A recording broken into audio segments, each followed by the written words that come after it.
വാർത്തകൾ വായിക്കുന്നത് അനുജി.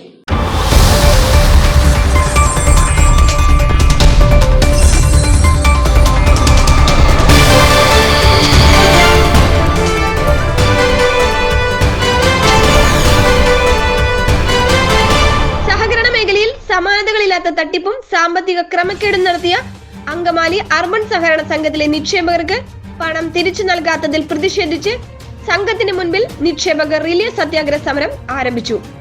ഇവിടെ നടന്ന തട്ടിപ്പിനെ കുറിച്ച് അന്വേഷണ റിപ്പോർട്ടിൽ 90 കോടിയോളം രൂപയുടെ വെട്ടിപ്പ് നടത്തിയെന്ന് കണ്ടെത്തിയിട്ടുണ്ട്. ഇതുവരെ നിലവിലെ ഭരണസമിതി അംഗങ്ങൾക്കെതിരെയോ ഇതിന് കൂട്ടുനിന്ന ജീവനക്കാർക്കെതിരെയോ സഹകരണ വകുപ്പ് ഉദ്യോഗസ്ഥർക്കെതിരെയോ ഒരു നടപടിയും സ്വീകരിക്കാത്തതിനെതിരെയാണ് ഈ റിലേ ധർണാ സമരം സംഘടിപ്പിച്ചിരിക്കുന്നത്. നാളെ മുതൽ ജനപ്രതിനിധികളും വിവിധ രാഷ്ട്രീയ കക്ഷി നേതാക്കളും സമരത്തിന് പിന്തുണ പ്രഖ്യാപിച്ച് ധർണാ സമരത്തെ അഭിസംബോധന ചെയ്യുന്നതാണ്. നിക്ഷേപ സമിതിയുടെ നേതൃത്വത്തിൽ നടന്ന ധർണാ സമരം പ്രസിഡന്റ് PA തോമസ് പടയാട്ടിൽ ഉദ്ഘാടനം ചെയ്തു.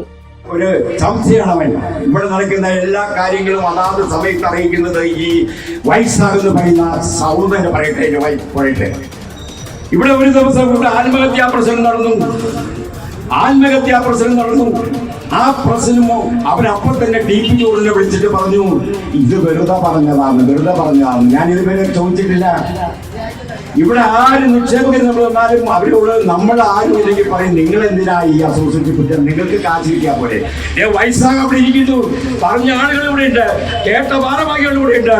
സമ്മതിക്കില്ല, പിടിച്ചു നിർത്തി കുത്തിനെ പിടിച്ച് ചോദിക്കും, സമാധാനം പറയേണ്ട വരും. അവസാനം ഈ പൈസ കൊടുക്കേണ്ട സംവിധാനം വന്നു. നമുക്കിപ്പോ നക്കാപ്പിച്ച കിട്ടിയില്ലോ. അതായത് ആ നക്കാപ്പിച്ച കിട്ടിയ വിവരം പറഞ്ഞാൽ ഒരു കടവില് ഒരു മുതലയും അതിന്റെ പുറത്തൊരു ഈച്ചയും. അങ്ങനെ വന്നപ്പോൾ ഒരു മുയലിനെ കയറി ഈ മുതലങ്ങോട്ട് പിടിച്ച് വിഴുങ്ങി. പുറത്തിരുന്ന ഈച്ച പറയാണ്, ഞാനും മുതലത്തമ്മവരും കൂടി അതാ പിടിച്ചിരിക്കുന്നു ഒരു മുയലിനെ. എന്താ റോളവിന് 25 ലക്ഷം 30 ലക്ഷം 1 രൂപയും കിട്ടാത്ത നോക്കി എന്ത് നക്കാപ്പിച്ചേ കിട്ടിയത്? കുറച്ച് കാശ് നിങ്ങൾക്കത് കിട്ടിയില്ലേ എന്നാ ചോദിച്ചേക്കണേ. എന്താ നിങ്ങൾക്ക് കുറെ കാശ് കിട്ടിയില്ലേ? കുറെ കാശ് നിങ്ങൾക്ക് കിട്ടിയില്ലേ? ഈ കാശ് കിട്ടാൻ വേണ്ടി വന്നപ്പോൾ നോക്ക് 400 ചില്ലാന ടോക്കണായിട്ടുള്ളൂ. ഞാൻ പറയുന്നത് ആ ലോട്ടറി വിൽക്കുന്ന ലോനച്ചേട്ടനെ ഈ പൈസ കൊടുക്കുന്ന കാര്യം ഏൽപ്പിച്ചിരുന്നെങ്കിൽ 15 ദിവസത്തിനുള്ളിൽ അദ്ദേഹം കൊടുത്തിരുന്നേ. സമിതി വൈസ് പ്രസിഡന്റ് CP സെബാസ്റ്റ്യൻ അധ്യക്ഷനായിരുന്ന ചടങ്ങിൽ യോഹന്നാൻ കൂരൻ, മാർട്ടിൻ മൂഞ്ഞേലി, ചെറിയാക്കു കൊറ്റമ്മം, പൗലോസ് വടക്കുംചേരി തുടങ്ങിയവർ സമരത്തെ അഭിസംബോധന ചെയ്തു സംസാരിച്ചു. PT പോളിന്റെ കൊള്ളയ്ക്ക് ഒത്താശ നൽകിയ മുൻ ജില്ലാ രജിസ്ട്രാർ അടക്കം സഹകരണ വകുപ്പ് ഉദ്യോഗസ്ഥരെയും നിയമവിദഗ്ധരെയും അന്വേഷണ വിഷയത്തിൽ നിന്നും ബോധപൂർവം ഒഴിവാക്കിയതിനെതിരെ നിക്ഷേപകർ ശക്തമായ പ്രതിഷേധം രേഖപ്പെടുത്തി. തോമസ് പടയാട്ടിൽ ഈ നിക്ഷേപക സംരക്ഷണ സമിതിയുടെ പ്രധാന സംഘാടകൻ, സെക്രട്ടറി ആയിട്ടുള്ള യോഹന്നാൻ കൂരൻ, ഇതിൻ്റെ ട്രഷറായി എല്ലാമായി പ്രവർത്തിക്കുന്ന ശ്രീ മാർട്ടിൻ, പ്രിയപ്പെട്ട ചെറിയാക്കോ, പൗലോസേട്ടൻ അടക്കമുള്ള നിക്ഷേപക സുഹൃത്തുക്കളെ, ഞങ്ങളെ ശ്രമിക്കുന്ന പ്രിയപ്പെട്ട ഈ നാട്ടിലെ നല്ലവരായ നാട്ടുകാരെ, സുഹൃത്തുക്കളെ, വളരെ വേദനയോടും സന്തോഷത്തോടും കൂടിയാണ് ഈ ധർണാ സമരം എന്ന് നമുക്കെല്ലാവർക്കും അറിയാം. നമ്മുടെ ഒരു ജീവിതത്തിൻ്റെ അധ്വാനത്തിൻ്റെ മുഴുവൻ ഫലങ്ങളും മുഴുവൻ നിക്ഷേപകവും ഈ സഹകരണ ബാങ്കിനെ വിശ്വസിച്ച് ഇവിടെ നിക്ഷേപിച്ചിട്ട് നമുക്ക് നമ്മുടെ വളരെ അത്യാവശ്യമായ നമ്മുടെ വീടുകളിലുള്ള മക്കളുടെ വിവാഹം, വീടിൻ്റെ പുനരുദ്ധാരണം, അതുപോലെ നിരവധിയായ ആവശ്യങ്ങൾക്ക് വേണ്ടി സ്വരൂപിച്ചു വെച്ച ഒരു പണം തിരിച്ചു വാങ്ങാൻ ചെല്ലുമ്പോൾ ആ സ്ഥാപനത്തിലുള്ള ആളുകൾ, ഭരണസമിതിയും ഒക്കെ നമ്മളെ പുച്ഛിക്കുകയും നമ്മളെന്തോ വലിയൊരു അപരാധം ചെയ്തതുപോലെ നമ്മളോടൊക്കെ പെരുമാറുകയും ചെയ്യുന്ന ദയനീയമായ ഒരു സ്ഥിതിയിലാണ് നമ്മൾ ഈ സമരത്തിലേക്ക് കടന്നു വന്നിട്ടുള്ളത്. നമുക്കറിയാം, ഈ തട്ടിപ്പിൻ്റെ മുഖ്യ പ്രതി, കൊള്ളക്കാരൻ എന്ന് തന്നെ വിശേഷിപ്പിക്കാവുന്ന ശ്രീ PT പോളാണ് ഇതിന് മുഖ്യമായും നേതൃത്വം കൊടുത്ത് ഈ തട്ടിപ്പ് കൊണ്ട് ഈ കൊള്ളയടിച്ചു കൊണ്ടിട്ടുള്ളത്. അതുകൊണ്ട് നമ്മുടെ യോഗം ഉദ്ഘാടനം ചെയ്യുന്നത് നമ്മുടെ ആരാധനായ പ്രസിഡന്റ് ബഹുമാനപ്പെട്ട തോമസേട്ടൻ തന്നെയാണ്. ഇതൊരു ധർണാ സമരമാണ്. ധർണാ സമരം എന്ന് പറയുമ്പോൾ തന്നെ ജീവൻ മരണ പോരാട്ടമാണ്. അപ്പോൾ ഇതിൽ നമ്മൾ ഉദ്ദേശിക്കുന്ന മാതിരി വലിയൊരു ക്രൗഡൊന്നും ആയ ദിവസങ്ങൾ ഉണ്ടാവില്ല. കാരണം എല്ലാ ദിവസവും നമുക്ക് തുടർന്ന് പോകേണ്ട സംഭവമാണ്. അവരുടെ ഫോൺ നമ്പറുകൾ നമ്മുടെ കയ്യിലില്ല. അത് നമ്മുടെ കയ്യിലില്ല എന്ന് മാത്രമല്ല, ഈ സംഘത്തിന്റെ ഭരണ ചുമതലയുള്ള ഇതിന്റെ സെക്രട്ടറിക്കും അല്ലെങ്കിൽ ഇതിന്റെ ഡയറക്ടർ ബോർഡ് അംഗങ്ങൾക്ക് പോലും അതങ്ങനെ ഒരു രേഖയില്ല, ഇന്നുമില്ല.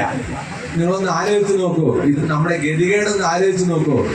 ഈ സംഘത്തിൽ എത്ര ഡെപ്പോസിറ്റർ ഉണ്ട് എന്നുള്ളതിനെ കുറിച്ച് പോലും രേഖകളില്ലാത്ത ഒരു സ്ഥാപനത്തിലായിരുന്നു നമ്മളുടെ ആയുഷ്കാല സമ്പാദ്യം മുഴുവൻ സംഭരിച്ചത് എന്നുള്ള നമ്മുടെ അവസ്ഥ ഒന്ന് ചിന്തിച്ചു നോക്കൂ നിങ്ങൾ. അതുപോലെ തന്നെ ഇവിടെ പറയുകയുണ്ടായി, ഇവിടുത്തെ സോഫ്റ്റ്വെയർ മാനിപ്പുലേഷൻ നടത്തിയിരിക്കുന്നു. സോഫ്റ്റ്വെയറിൽ മാനിപ്പുലേഷൻ അല്ല വാസ്തവത്തിൽ നടത്തിയിരിക്കുന്നത്. ഇവിടെ ഇംപ്ലിമെന്റ് ചെയ്തിരിക്കുന്ന, ഇൻസ്റ്റാൾ ചെയ്തിരിക്കുന്ന ഈ സോഫ്റ്റ്വെയറിൽ യാതൊരു രേഖപ്പെടുത്താനുള്ള സംവിധാനങ്ങളില്ല. നിങ്ങൾ ആലോചിച്ച് നോക്കൂ, മറ്റുള്ള കോപ്പറേറ്റീവ് സംഘങ്ങൾ ഇവിടെ ഉണ്ട്. അവിടെയൊക്കെ നമ്മുടെ ലൈസൻസ്, ഡ്രൈവിംഗ് ലൈസൻസ്, നമ്മുടെ ആധാർ കാർഡ്, നമ്മുടെ voters ID number, ration card number, നമ്മുടെ എല്ലാവിധ രേഖകളും രേഖപ്പെടുത്താനുള്ള സംവിധാനങ്ങൾ അതിനകത്തുണ്ട്.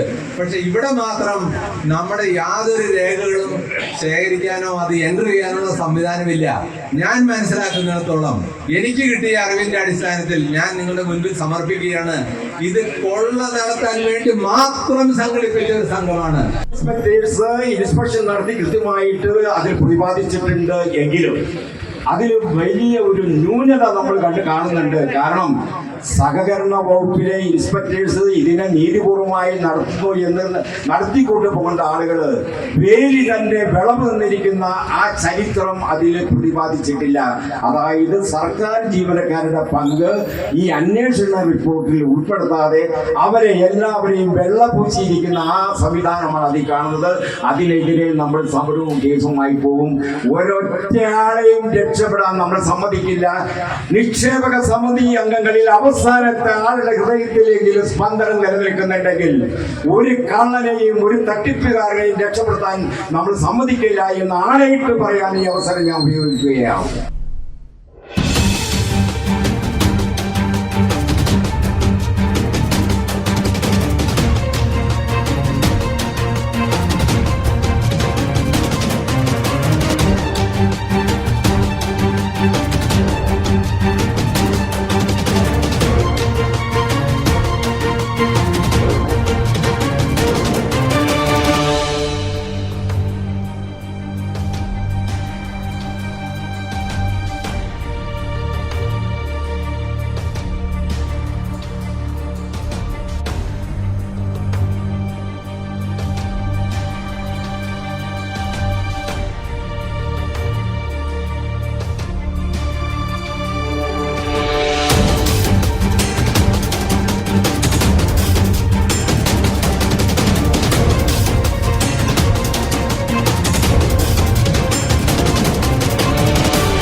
വീണ്ടും കാണാം.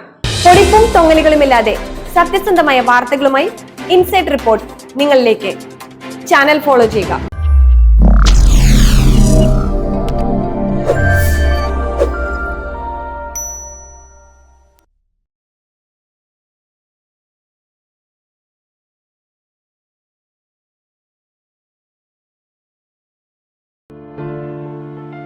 പ്രിയരെ, മൂക്കന്നൂർ MAGJ ആശുപത്രിയിൽ നിന്നും സ്നേഹാശംസകൾ.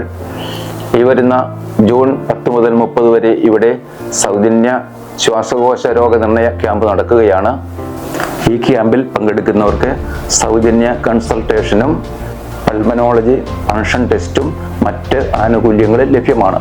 ഈ ക്യാമ്പിൽ പങ്കെടുത്ത് പരമാവധി ഇതിൻ്റെ പ്രയോജനം എല്ലാവരും ഉപയോഗപ്പെടുത്തണമെന്ന് താല്പര്യപ്പെടുന്നു.